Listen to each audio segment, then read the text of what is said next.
Ghana in the room. Coach Chris Hutton and Dennis Odoi, the player, name of the player. Good morning, Coach. Good afternoon. Sorry. Tomorrow we are playing a big game against Mozambique, and this one is a must-win game for Ghana to survive in this competition, to go through. Yes, we are aware of the magnitude of this game.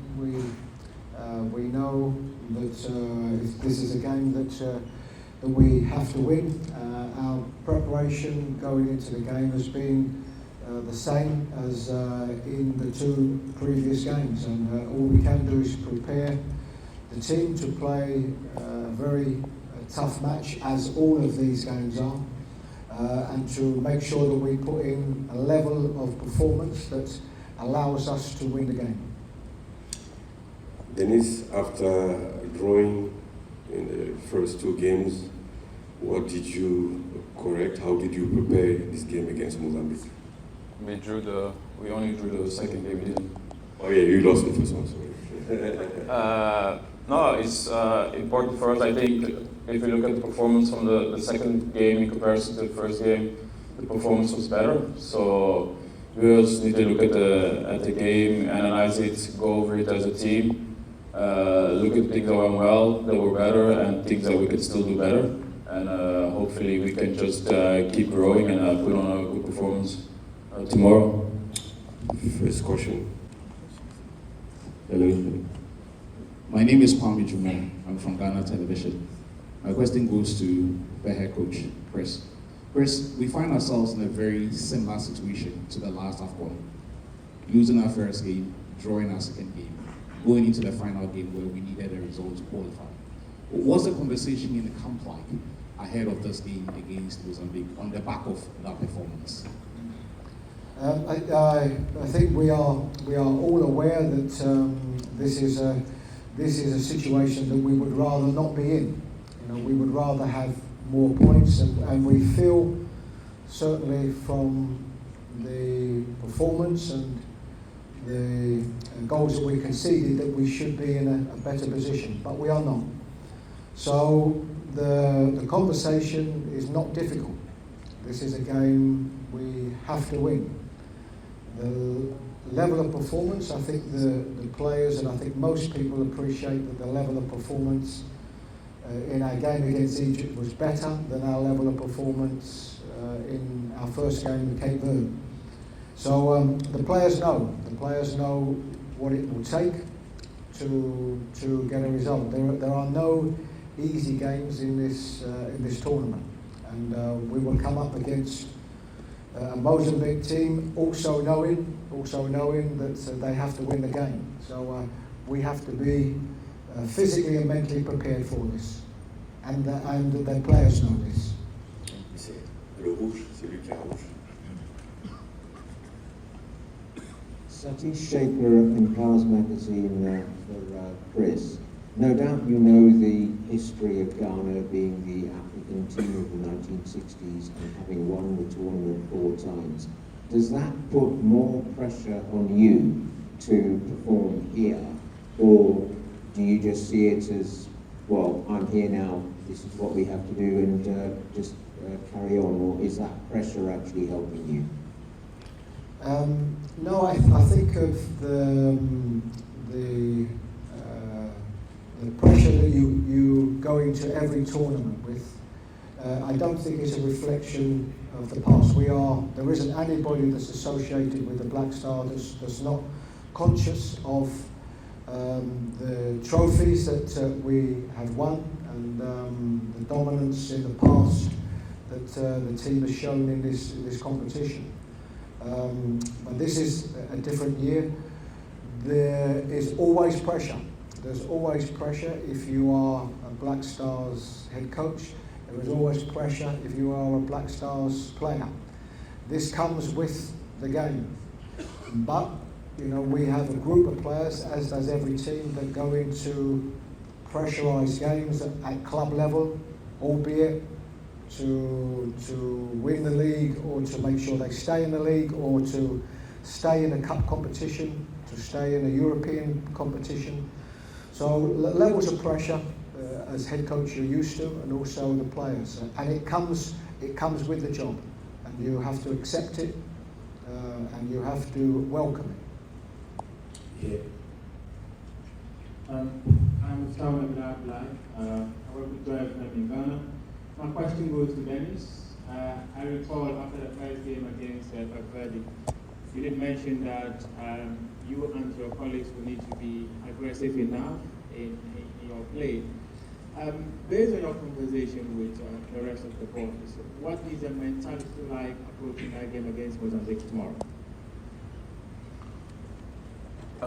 I think, after the first game, there were obviously some issues that needed to be sorted, and I think if we look at the second game, that was already much better. I'm thinking like in the first game we had some issues with players being available between the lines. And I think in the second game we were more compact, so there was less space for Egypt to find the players in between the lines, and also if the lines are closer to one another, it's easier to press and you can be more aggressive. If the lines are far apart, then you always get caught in between. So I think like off the ball against Mozambique, we'll need to do the same thing. Thank you very much. My name is Atakupu from Ghana. This one goes to Chris. Since 2006, this is the Ghana team at the Afcon with the least of expectations internally about winning a trophy. Has that played into your preparations in any way? And where from the pressure to succeed all of a sudden coming from?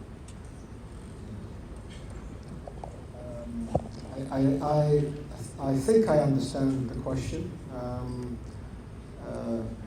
I think there is always pressure going into this tournament because we are the Black Stars. I accept the first part of your question that potentially going into this tournament, the expectations maybe were not as high as in previous years. So this I accept. But for all of these questions, and for any question that anybody asks about pressure now, we have to use that as motivation, and the players have to use that as motivation. And I would like to think that after the first performance, we always know there will be criticism if we don't get the results that we want. And I would like to think that the team used that in a positive way. And if the expectations are perhaps lower in this tournament than they have been in previous tournaments, then exactly the same. We have to use this as motivation to make sure that we succeed in what our ambitions are. Coach, my name is Mohammed Awal Hudu. I work with KSBN FM from Kumasi. Coach, judging from the fact that the Black Stars have won the last two Afcons without a win, I remember the last Afcon, in our last game against Comoros, the Black Stars stumbled by losing by 3-2. So does it get into your mind going to the last game that this is what happened to the Black Stars in the last Afcon? So the Black Stars will try as much as possible to avoid what happened some 2 years ago in Cameroon. I think as regards what happened 2 years ago, some players here were, of course, involved in that, and some not. But what players get used to over a period of time, and remember, this is a huge world tournament. But players get used to in their careers bouncing back from defeats. Trying to improve their game and trying to put what was in the past in the past. Our concentrations have all been about looking forward, and I think if you are concentrating too much on what happened in the past in a particular game, then you can let it affect your preparation, your thinking going into this game. We just have to think of the last game and the improvement in the last game and reaching the same levels or the correct levels to win a football match. And we appreciate the past very much, but we can only think about what's in front of us now, and that will be a tough game tomorrow. Ici en jaune. Un jaune, c'est lui qui est en jaune. Voilà. No, you, please. Thank you very much. I'm Asari Obin, Oskani TV Ghana. Coach, the last game, after the game, we saw Majid Ashiru coming off. Yesterday, GFA gave us an update on Majid Ashiru. What is his situation at the moment? Is he fit to play tomorrow? And if he's unable to play, are you ready to give Richmond Lamptey, who is yet to be added to any mandate, a chance to play against Mozambique? Thank you. So the update on Majid is that we are still assessing him, but the signs are good. He will train today, and the signs are good that he will be fine. This was a situation in the game where we had to bring him off. He'd received a kick in training before that, and a consequence of that meant as he started to get into the latter part of the game, he was feeling it. As regards Richmond Lamptey, he's very much part of the squad, and the fact he's part of the squad, then everybody has an opportunity. You know, we constantly talk about how difficult it is to pick a team, to pick a bench, and to leave players out. And this is the responsibility of myself and the technical staff. But Richmond has been a big part of our squad, as has everybody else. And that means that they all put themselves always into consideration to be involved. The lady, madam. My name is Akosi J. I work with the Ghana Broadcasting Corporation. Coach, based off of what happened in our last game, bringing on Bukari after he made the error and he was sacked off, have you been able to talk to him, since you said all the games you have played are emotional games? Emotionally, how is he feeling, and will he be ready emotionally to play if you have to put him in our final game? Yes, I've spoken to him. And I'll go back to what I originally said after the game, is that it is an emotional game, and as a head coach, you have to make these decisions, and you hope you make more right decisions than not. But it's a decision that we made at the time. This was never a reflection on the individual, because apart from being a very good footballer, he's also a very good individual and a very good team player. So yes, I have spoken to him, and obviously conversations are always private between head coach and player.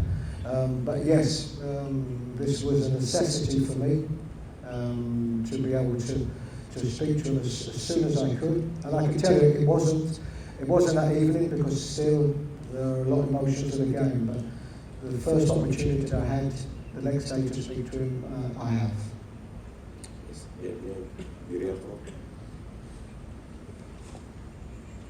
My name is Imano Wusu from Media Channel. My question to Dennis. Dennis, in our two previous games against Cape Verde and also Egypt, we did consider goals being created by individual errors. I want to understand, as players, mentally, is there any issue affecting you guys leading to these errors, or you think the pressure to perform better in this tournament is leading to this error? Are there much demands on you guys? That is why you've been committing all these errors in our previous games?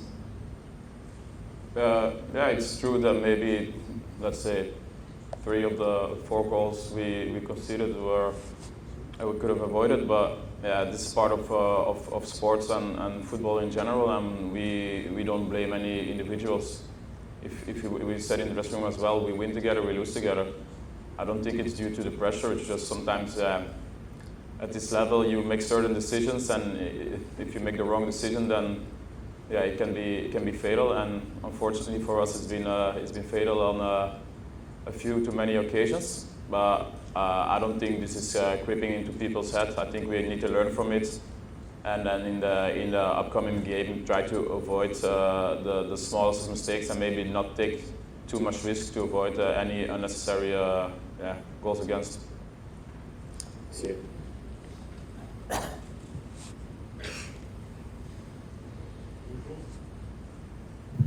Bonjour, ma question s'adresse à Denis. Après votre défaite, vous avez reçu la visite des anciennes gloires du football ghanéen à votre grande base. Dites-nous, qu'est-ce que cette visite a apporté à vous et à vos camarades ces jours-ci, avant le match crucial face au Mozambique? Tu veux que je réponde en français? En français? Ouais, oui. Ok, bah oui, ils sont venus juste pour nous encourager. Ils ont dit qu'ils ont la confiance en nous et qu'on doit juste être fiers de représenter le Ghana. Et oui, il y a une certaine pression qui vient avec. Mais si tu veux jouer sans pression, il faut pas venir jouer pour le Ghana. Et ils voulaient juste montrer leur confiance en nous et juste nous encourager. Derrière. Yeah, this goes to the coach. My name is El Samuels from Asasi Radio, Ghana. We've had these occasions in 2006 playing against the underdogs Zimbabwe in a situation we found ourselves in today. It happened to us again in Cameroon against Comoros. Psychologically, if you ask any Ghanaian, they are looking at this game. How have we signed those guys up, the players, to be able to go into this game, to get this out of their mind? Because this is the 10th time we find ourselves in this loop. What are we telling the players? What have you been telling the management? How best we can get ourselves out of this loop so it doesn't happen for the 10th time? Thank you. I think we have a group of players that I think are very aware of the past and very aware of the moments in Afcon where we did very well and then the moments in Afcon where we didn't do very well. So I think they are all aware of that. But that's not the motivation. The motivation is that we know the position we are in now. There is not one person associated with the Black Stars, and if I'm speaking about the players, there's none of the 27 players that we have here that want to be eliminated from this tournament. We are very conscious as a group what that means to the team, what that means to the football association, the environment and the country. We are very, very aware. So what happened in the past can be a reference point, but by far the most important point is that we have a very tough game tomorrow that will see us, if we get the right result, the winning result, will see us making sure that we qualify from the group, and that is the biggest incentive that the players need to know, and the biggest incentive that they are all aware of. Okay, my name is Ibrahim. Coach, please, in our last game, we had to rely on the brilliance of one goals or 2 goals. We hardly created any opportunities apart from those 2 goals. Going into this game, there's a likelihood that Mozambique will be targeting on how to cut off Mohamed Kudus from the game. Have you done any work on how to create any other chances apart from relying solely on Mohamed Kudus for our chances and goals? Mohamed is a player that's playing in very good form at the moment.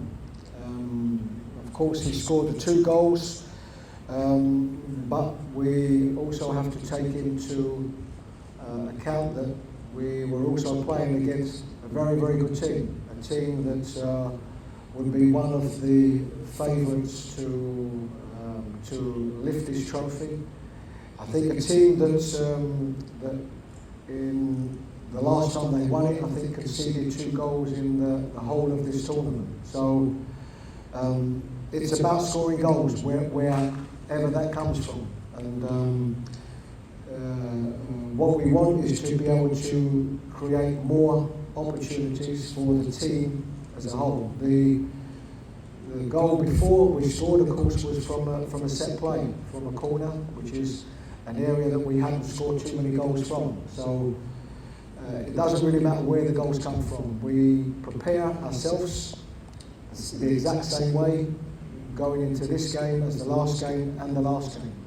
And if it means that one individual scores, if it means that we score from a free kick or a penalty, the most important thing is that we get the win that we need to give us an opportunity to still be in the competition.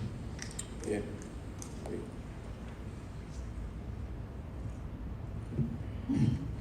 Coach, my name is Bilal Frank from Dawson TV on YouTube and a freelancer. My question is regards to a social media updates. I don't know how active you are on the internet, but I'm sure your assistant coach is very active there, George Barton. So one of your players, Daniel Amati, has deleted all Black Stars related content from his page. The conversation on the internet is that it may be as if he's not happy with the fact that he's not getting playing time. The player has come out to say it's not related to that. And I want to ask you, have you spoken with Daniel Amati in relation to the fact that he's not getting playing time?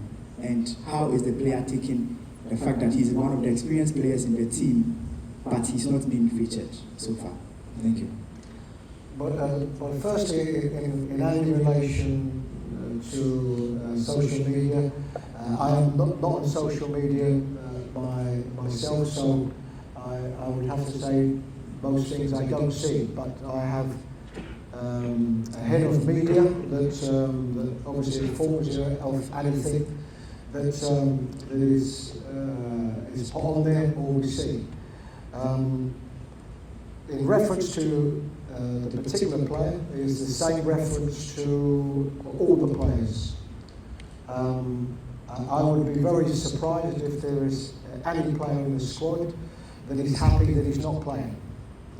You want a competitive squad, you want players to be pushing, and you want players to be disappointed that they're not in the squad.